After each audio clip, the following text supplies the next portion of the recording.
Bom é estarmos aqui e meditarmos na palavra. Eu tive pensando, qual seria o maior sonho de Jesus? É claro que, além daquele que é alcançar a vida de todos através da salvação, que justamente foi esse o propósito de ter vindo a este mundo.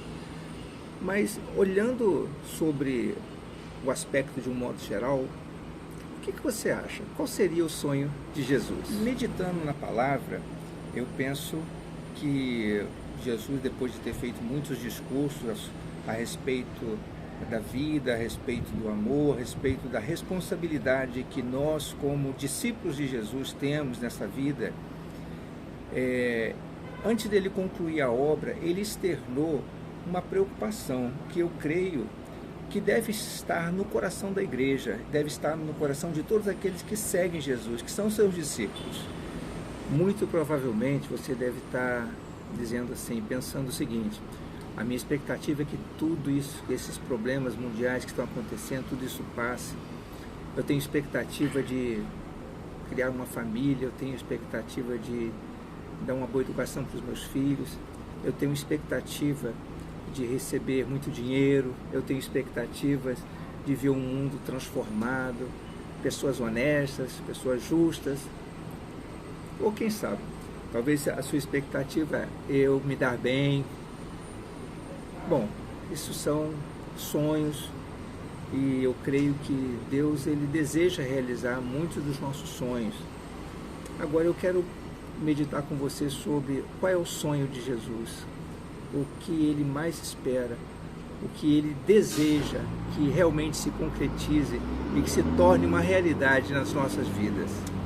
Eu tive examinando as Escrituras, acompanhando a caminhada de Jesus desde o seu nascimento, quando ele, orientado e seus pais guiados por Deus, eles foram para o Egito porque Herodes estava com a intenção de matar todas as crianças, e ele realmente fez.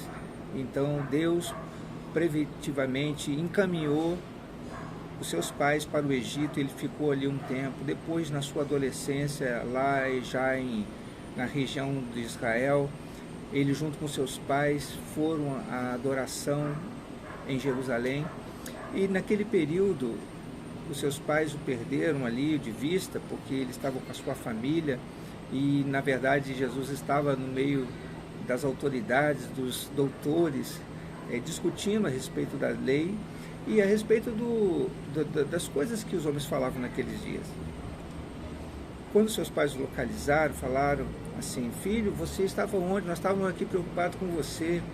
E ele disse para os seus pais: bom, vocês não sabem, eu estou aqui para cuidar das coisas do meu pai.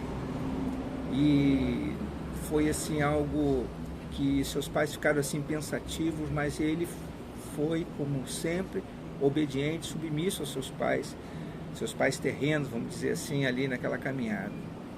E depois, quando no início do seu ministério, Jesus teve várias situações em que ele teve muito desconforto.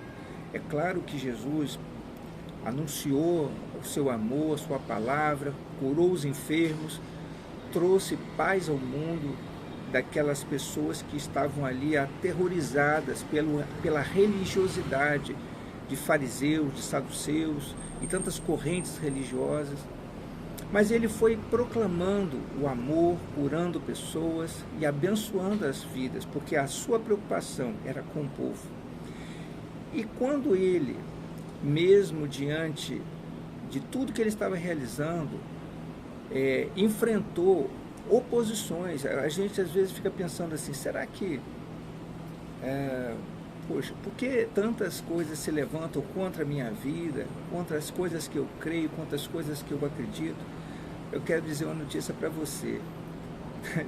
Também foram muita gente opostas ao que Jesus veio realizar, ainda que ele tivesse realizando o bem das famílias, estivesse libertando as pessoas, estivesse estendendo as mãos para aquelas pessoas que pensavam que estavam abandonadas, rejeitadas pelo mundo. Ele tocou nos leprosos, quando os leprosos tinham que viver de acordo com as normas da sociedade naquele tempo, separadas do povo.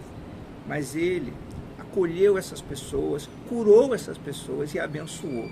Mas ainda assim se levantaram contra ele. O que não dizer das coisas que aconteciam na sua própria casa, no seu próprio lar? Ele não tinha credibilidade dos seus irmãos. Seus irmãos, quando souberam que havia festa da Páscoa lá em Jerusalém, ele disse: já que você quer aparecer, por que você não vai lá agora para a festa da Páscoa? Porque os seus irmãos, na verdade, tinham por trás disso ciúmes. E ele queria incitá-lo aí, porque, na verdade, as pessoas estavam tentando matá-lo.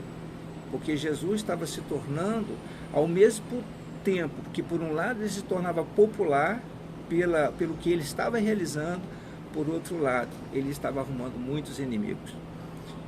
E aí Jesus, teve que contornar aquela situação com a sua família, porque eles não criam nele.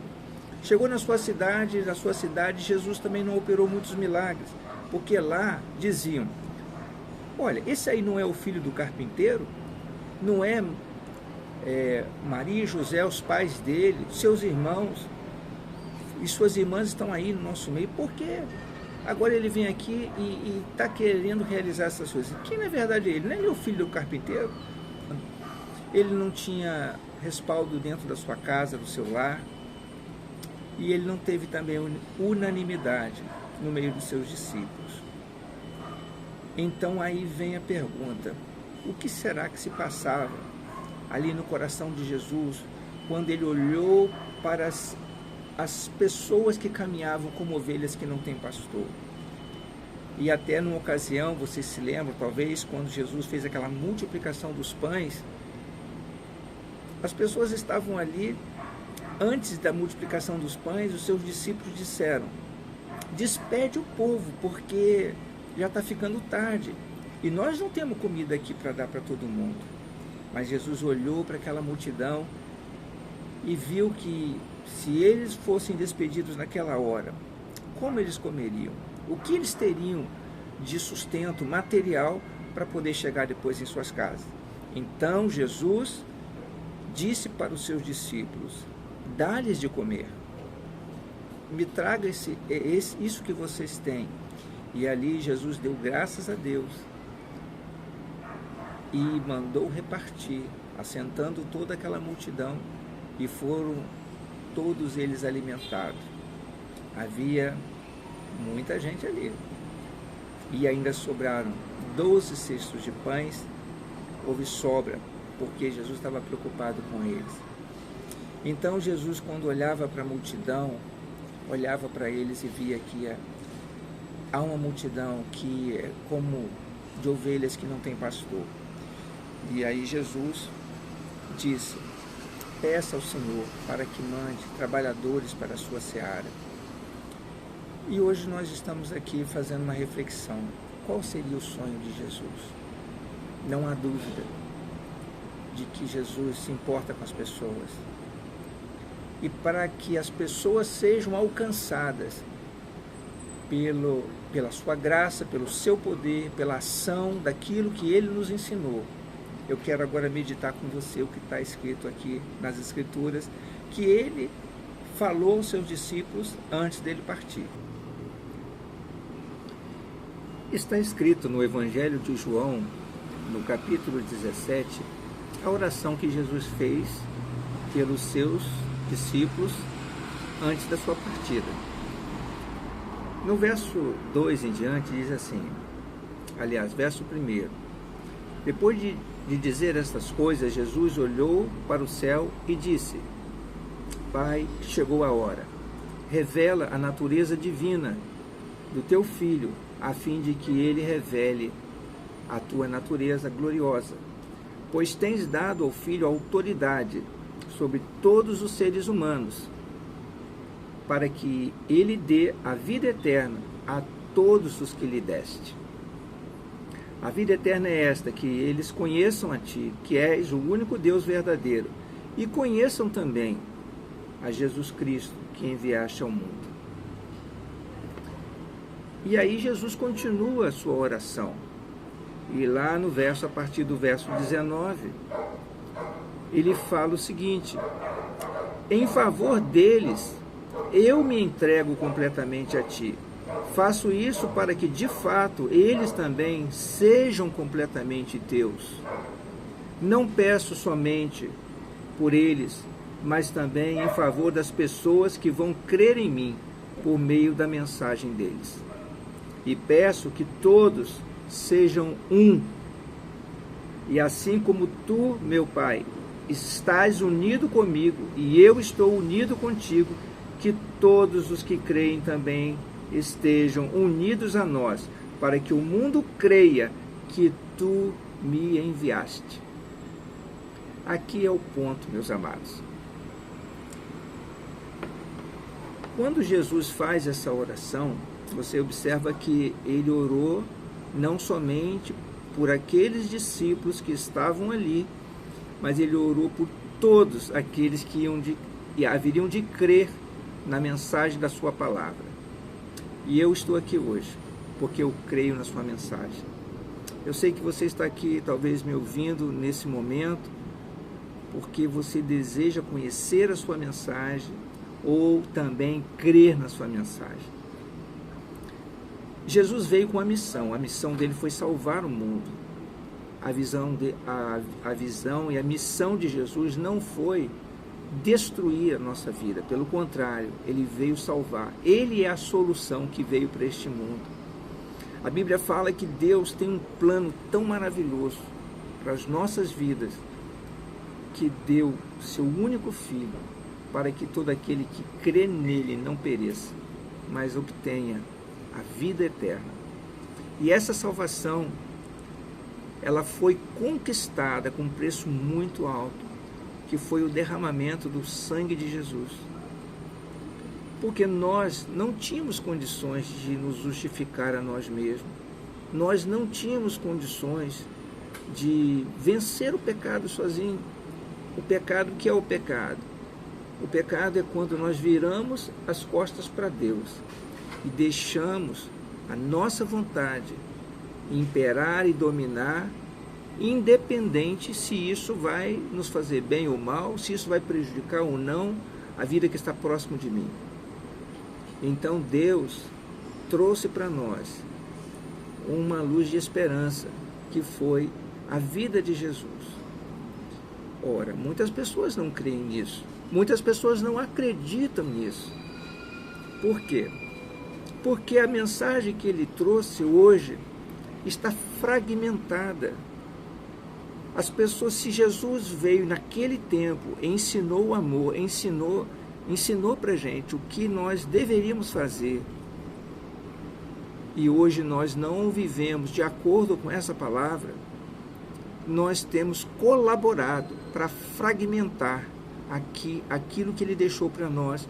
Deixou por escrito, está aqui, na palavra.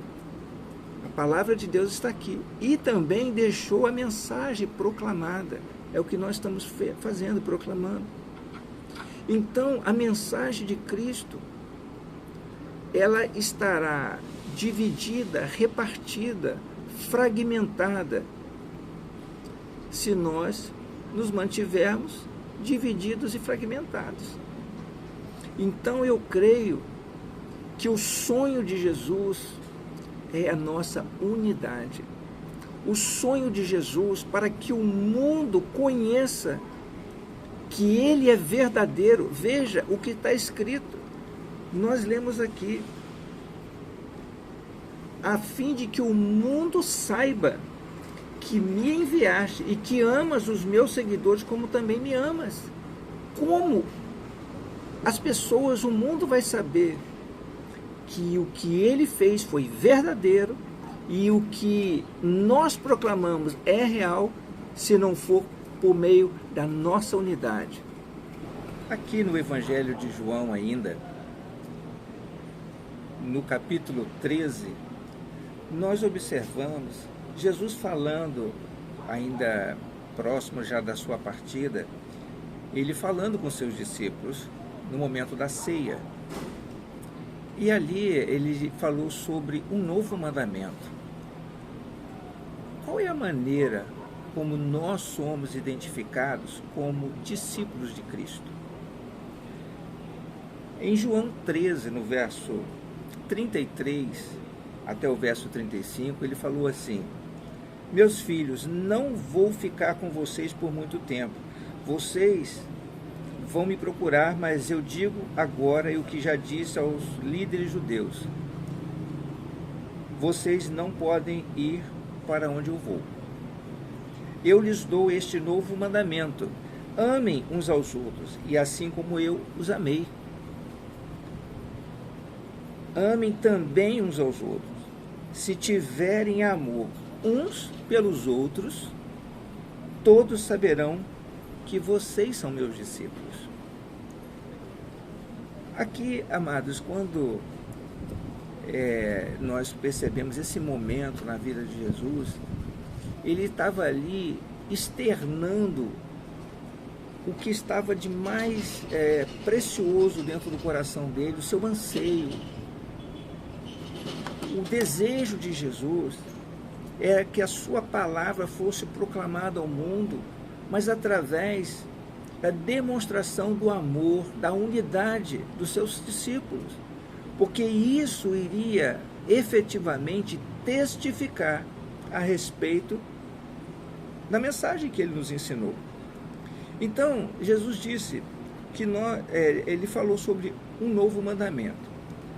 Há muitos anos atrás, um amigo e um irmão que eu admiro muito, ele falou assim: pastor, eu entendi aqui na palavra, quando Jesus falou a respeito do novo mandamento. E eu fiquei assim: o que será que esse irmão compreendeu? E ele me disse assim: olha só, amor, quando perguntaram para Jesus qual é o maior de todos os mandamentos, e aí é claro que as pessoas estavam querendo provar Jesus. Jesus disse: amarás o Senhor teu Deus de todo o teu coração, de toda a tua alma, e amarás o teu próximo como a ti mesmo. Então é algo assim que já vem sendo conhecido há muito tempo, já estava na lei, e o Senhor vem mostrando isso ao longo da história, ao longo do tempo. Então o que ele quis dizer quando falou um novo mandamento? Aí ele fala que vocês também amem uns aos outros, assim como eu vos amei. Ora, a lei, quando fala sobre amar uns aos outros, amar como você ama a si mesmo, você deve amar o seu próximo. Ele agora foi um pouco mais profundo. Ele está falando amar como eu amei você. Ou seja, como é que ele nos amou? Ele nos amou dando a sua vida por nós. Então, não é somente amar como eu amo a minha vida, o meu próximo, cuidar do meu próximo, fazer o bem ao meu próximo, mas estar disposto até, se necessário for, a me sacrificar por ele. E como nós andaremos em unidade se nós não amarmos dessa forma? Então, esse sonho de Jesus, essa forma como nós, como discípulos do Senhor, somos reconhecidos diante de todo mundo como discípulos de Jesus, é se verdadeiramente nós nos amamos uns aos outros, assim como Ele nos amou. E para amar como Jesus amou, isso implica em renunciar, isso implica em não se ensoberbecer, pensando que nós, ou que eu, sou superior a você. Não sou. Todos nós carecemos da graça de Deus, precisamos da misericórdia do Senhor. Então, o olhar deve ser diferente.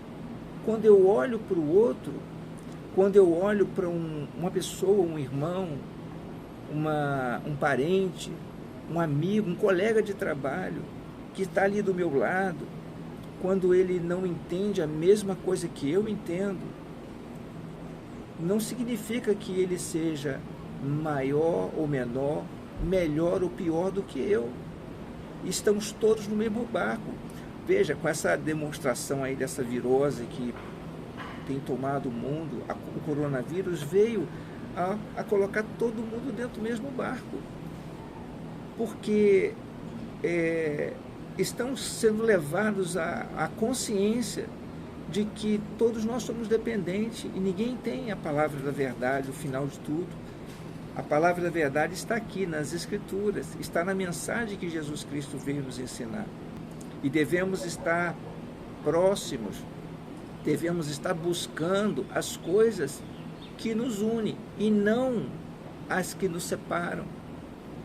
Então hoje eu digo para você, se você crê em Jesus Cristo, crer na sua palavra e você aplicar ela na sua vida, você vai experimentar as maravilhas de Deus. E para isso nós precisamos andar em unidade, nós precisamos andar compromissados com Deus e uns com os outros. É o desejo do coração de Deus, que o amor dele seja derramado de tal forma em nosso coração, que nós possamos suportar os nossos irmãos, suportar aquelas pessoas que estão diferentes da maneira como nós pensamos.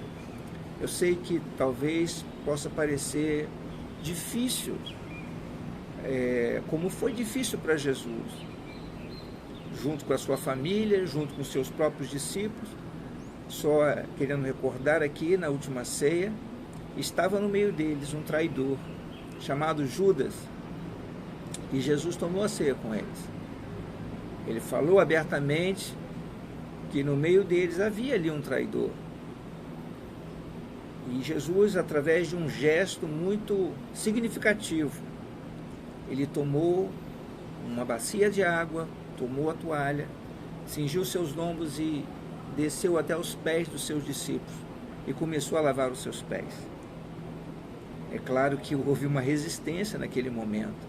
Assim como nós somos resistentes quando alguém tenta falar conosco algo diferente daquilo que nós pensamos, do que acreditamos. Pedro, por exemplo, naquele momento, ele falou assim: como, Senhor, o Senhor vai lavar o meu pé? Não, de maneira nenhuma. Jesus disse para ele: Pedro, se eu não lavar o seu pé, você não tem parte comigo. Não, Senhor, então peraí, lava o meu corpo todo, não somente o meu pé. E ali, Jesus lavou os pés dos seus discípulos e ele perguntou: entendes o que eu faço por vocês? Se eu, sendo mestre, faço isso com vocês, que são os meus discípulos, que vocês façam a mesma coisa com aqueles que vocês encontrarem pela frente, porque eu estou mostrando para vocês o exemplo. Então, eu creio, amados, que arde no coração de Deus um sonho, é um sonho da nossa unidade. Devemos pensar, quando alguém se levanta contra a gente, contra você, conta até 10, pense 2 vezes, ore por ele, interceda. Não foi fácil para Jesus, não significa que vai ser fácil para você, para mim, não.